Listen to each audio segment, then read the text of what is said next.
नमस्ते, अनुविदा चैनल में आपका स्वागत है। आज हम देखेंगे विराम चिन्हों के बारे में। विराम चिन्ह क्या है?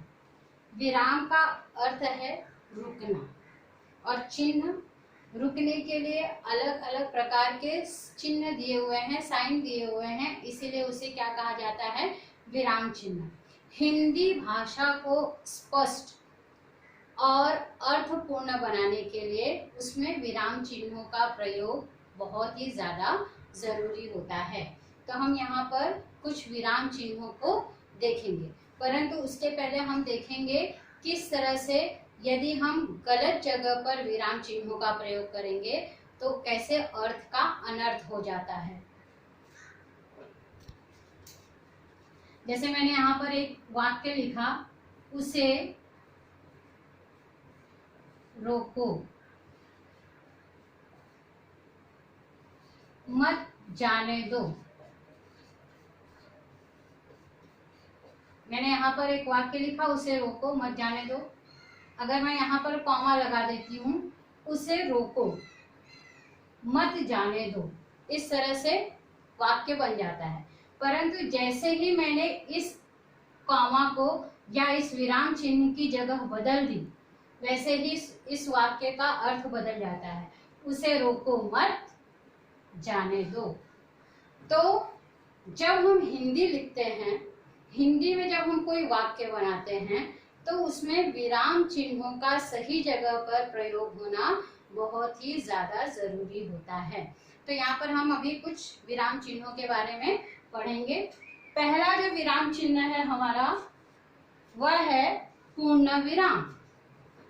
पूर्ण विराम का ये पूर्ण विराम का चिन्ह है। इस चिन्ह का उपयोग हम वाक्य पूरा होने पर, जैसे कि पूर्ण विराम, यानी पूर्ण का अर्थ है पूरा, विराम यानी जब वाक्य पूरा हो जाता है तो वाक्य पूरा होने के बाद हम इस चिन्ह का प्रयोग करते हैं। जैसे राम जाता है, हमारा ये वाक्य पूरा हो गया और इस पूरे वाक्य के होने के बाद हमने यहाँ पर इस पूर्ण विराम के चिन्ह को लगा दिया। इससे ये पता चला कि हमारा ये वाक्य पूरा हो चुका है। अर्थात जब हम कोई वाक्य लिखते हैं हिंदी का, जब वो वाक्य हमारा पूरा हो जाता है तो उसके अंत में हम पूर्ण विराम का चिन्ह लगाते हैं। अगला है हमारा प्रश्न सूचक। प्रश्न सूचक यानी क्वेश्चन मार्क। ये इस तरह का, ये जो क्वेश्चन मार्क है, जिस भी वाक्य से हम प्रश्न पूछने का कार्य कर रहे हैं, उस वाक्य के अंत में हम प्रश्न सूचक चिन्ह लगाते हैं। जैसे राम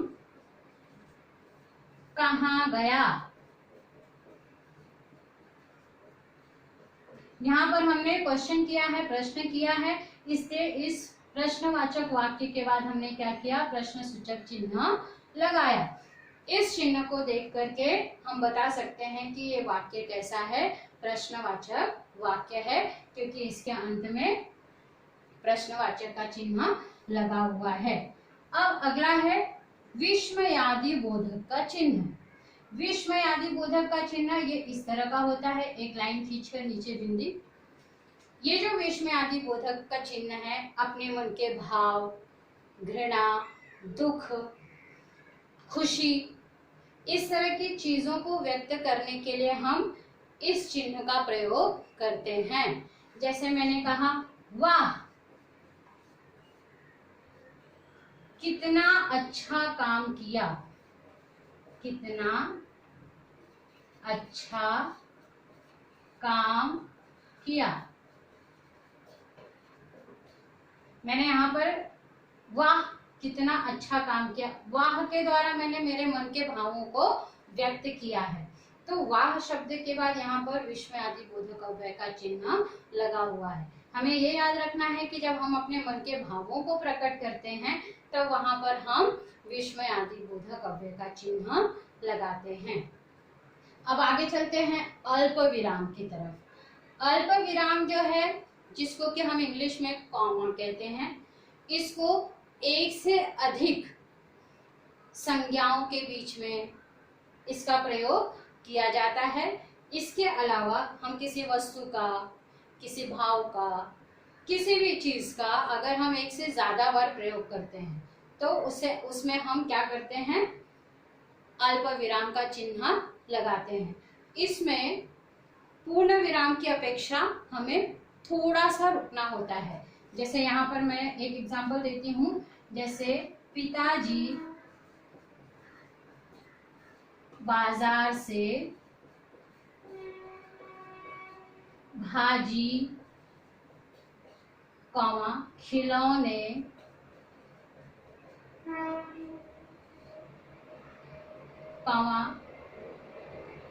पुस्तक और बहुत सी चीजें ले आए।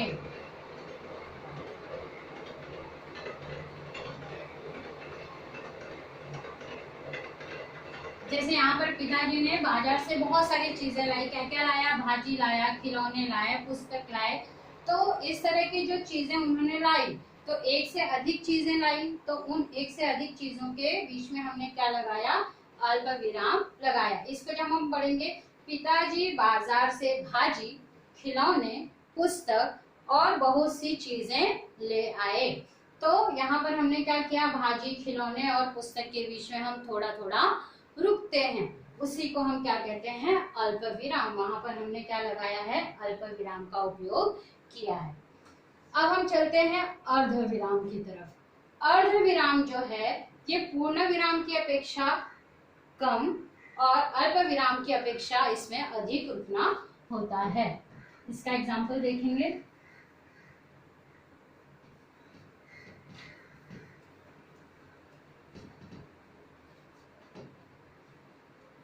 अर्ध विराम जो है, इसका जो चिन्ह है अर्ध विराम का,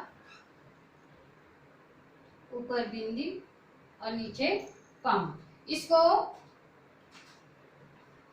हम इस तरह से वाक्य में उपयोग में लाते हैं, जैसे उसे मैंने लाने की कोशिश की,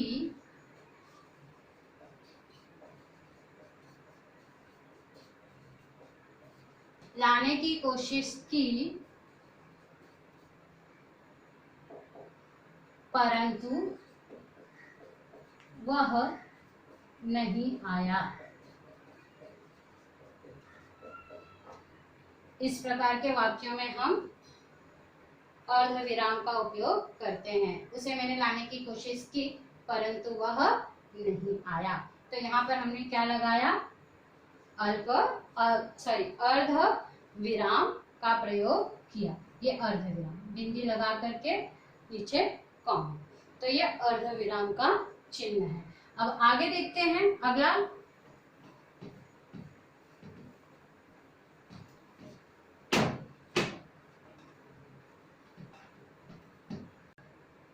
अगला है हमारा योजक चिन्ह। इस चिन्ह का उपयोग हम अगर एक ही शब्द बार बार आता है उसमें हम योजक चिन्ह का उपयोग करते हैं। कभी कभी एक शब्द का दूसरे शब्द के साथ संबंध दर्शाने के लिए भी हम योजक चिन्ह का उपयोग करते हैं।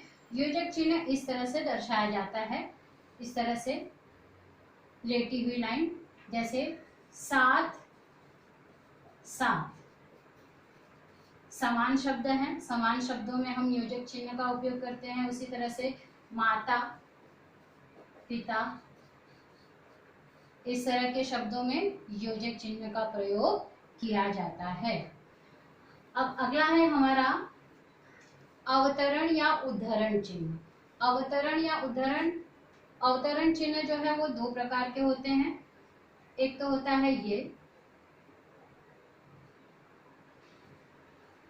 जिसको हम कहते हैं इन्वर्टेड कॉमा, इंग्लिश में इन्वर्टेड कॉमा कहा जाता है। ये सिंगल इन्वर्टेड कॉमा है और ये डबल इन्वर्टेड कॉमा है, इस तरह से।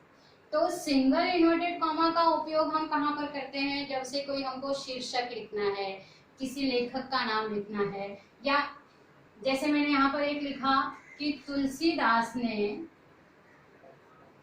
तुलसीदास जी ने रामचरित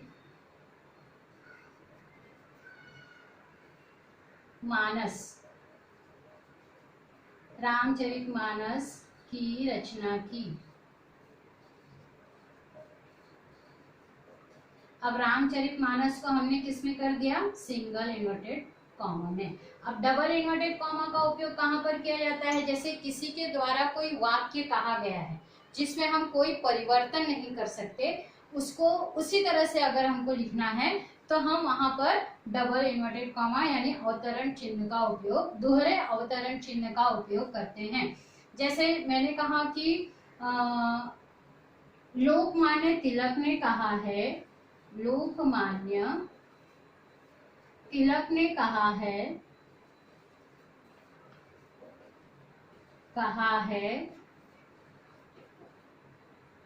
अब यहाँ पर कॉमा लगाकर हम इन्वर्टेड कॉमा लगाएंगे डबल, और वहां पर लिखेंगे यानी दोहरा अवतरण चिन्ह लगा करके हम लिखेंगे क्या कहा है उन्होंने? स्वराज्य मेरा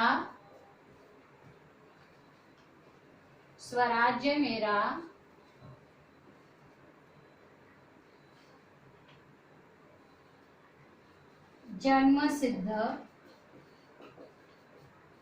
अधिकार है। इनके द्वारा कही गई, और यहाँ पर हम इस अवतरण चिन्ह को बंद करेंगे, यानी इनके द्वारा कही गई वाक्य को हम बदल नहीं सकते, उसको सेम टू सेम वैसे का वैसा ही लिखना होता है। तो अगर किसी के द्वारा कही गई बात को हमें वैसे ही लिखना होता है तब हम वहां पर दोहरा अवतरण चिन्ह लगाते हैं। किसी के द्वारा रचित या कोई शीर्षक देना है तो वहां पर हम इकहरा अवतरण चिन्ह लगाते हैं। अब हम चलते हैं कोष्टक की तरफ। कोष्टक जो है, यहाँ पर कोष्टक 3 प्रकार के कोष्टक हैं। एक तो है सिंपल जो हम यूज करते हैं इस तरह से, दूसरा है ये कोष्टक जिसका उपयोग ज्यादातर गणित में किया जाता है, और तीसरा है इस तरह का कोष्टक। तो यहाँ पर हम पहले इस कोष्टक के बारे में देखेंगे। ये जो कोष्टक है किसी भी बात को स्पष्ट करने के लिए हम कोष्टक का उपयोग करते हैं। कोष्टक का उपयोग ज्यादातर नाटक में किया जाता है। जैसे मैंने यहाँ पर लिखा राम या रावण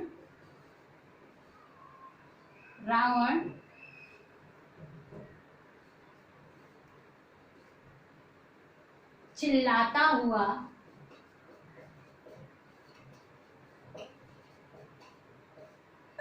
आया।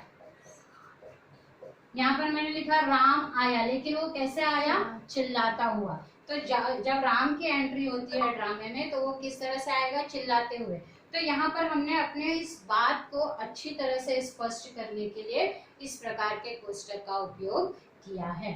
तो कोष्टक का उपयोग अपनी बातों को स्पष्ट रूप से बताने के लिए कोष्टक का उपयोग किया जाता है। अब अगला है लाघव चिन्ह। अगला क्या है? लाघव चिन्ह। लाघव चिन्ह यानी इस तरह से, ये गोल भी लिख सकते हैं, गोल बना सकते हैं, बिंदी इस तरह से। तो लाघव चिन्ह का उपयोग हम कहाँ करते हैं? अगर कोई बड़ा शब्द है उसको हमको शॉर्टकट में लिखना है, छोटे में लिखना है। जैसे डॉक्टर, डॉक्टर को हम पूरा डॉक्टर न लिख करके अगर हम सिर्फ ये लिखते हैं डॉक्टर, तो यहाँ पर लाघव चिन्ह का उपयोग करते हैं। उसी तरह से पंडित जी, तो पंडित लिख करके जवाहरलाल नेहरू इस तरह से लिख सकते हैं। आजकल लोग अपना नाम भी शॉर्टकट में लिखते हैं। जैसे अगर मुझे मेरा नाम लिखना है तो मैं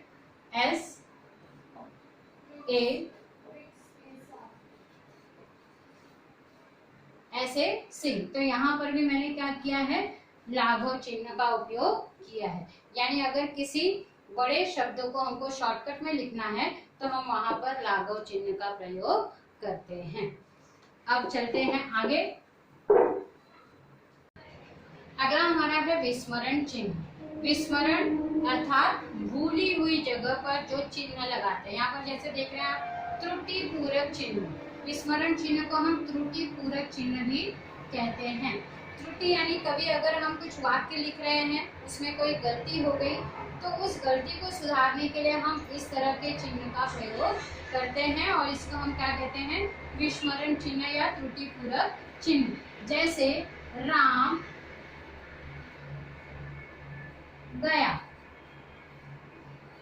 है, राम कहाँ गया है ये पता नहीं, लेकिन मुझे यहाँ पर लिखना था राम बाजार गया है। अब मैं बाजार लिखना भूल गई हूँ तो मैं क्या करूंगी, यहाँ पर इस चिन्ह को लगाऊंगी और ऊपर लिख दूंगी बाजार। तो राम बाजार गया है। तो इस तरह से अगर हमें कोई वाक्य लिखने में हमारा कोई शब्द छूट जाता है या कोई गलती हो जाती है तो उसको फिर सुधारने के लिए हम इस तरह के त्रुटि पूरक या विस्मरण चिन्ह का प्रयोग करते हैं। अब अगला है हमारा उपविराम का चिन्ह। ये इस तरह का होता है। इस चिन्ह का उपयोग हम कोई टॉपिक लिखने के लिए करते हैं। जैसे मैंने यहाँ पर लिखा संगणक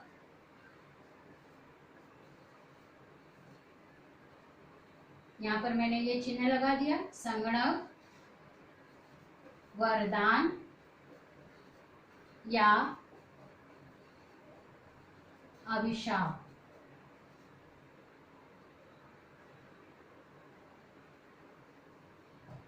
संगणक वरदान या अभिशाप। तो यहाँ पर संगणक एक वरदान है या हमारे लिए अभिशाप है। तो यहाँ पर इसको दर्शाने के लिए, इस टॉपिक को दर्शाने के लिए हमने यहाँ पर उपविराम का चिन्ह लगाया। अब हम आगे चलते हैं विवरण चिन्ह की तरफ।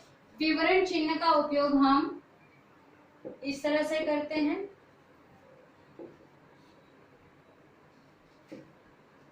विवरण चिन्ह जो है इस तरह से दर्शाया जाता है। अगर हमें अपने किसी वाक्यांश के विषय में जानकारी देनी है तो हम क्या करते हैं, इस तरह के विवरण चिन्ह का उपयोग करते हैं। विवरण यानी कि उसके बारे में बताना, विवरण करना उसका। जैसे मैंने यहाँ पर एक सेंटेंस लिखा, वचन के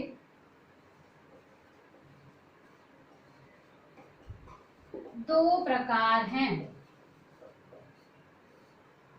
वचन के दो प्रकार हैं। अब मैं क्या करूंगी, ये विवरण चिन्ह आगे लगा दूंगी और बाद में मैं बताऊंगी कौन कौन से दो प्रकार हैं, एक वचन और बहुवचन। तो वचन के दो प्रकार हैं। अगर हमें इस वाक्य का विवरण देना है तो यहाँ पर हमें इस विवरण चिन्ह का उपयोग लगाना होगा। जैसे विशेषण के कितने प्रकार हैं, विशेषण के जितने भी प्रकार हैं उसमें हम क्या करेंगे, इस तरह से उस वाक्य को स्पष्ट करने के लिए हम विवरण चिन्ह का उपयोग करते हैं। तो इस तरह से हमने देखा हमारे 12 विराम चिन्हों के बारे में। आशा है आपको ये वीडियो पसंद आएगा।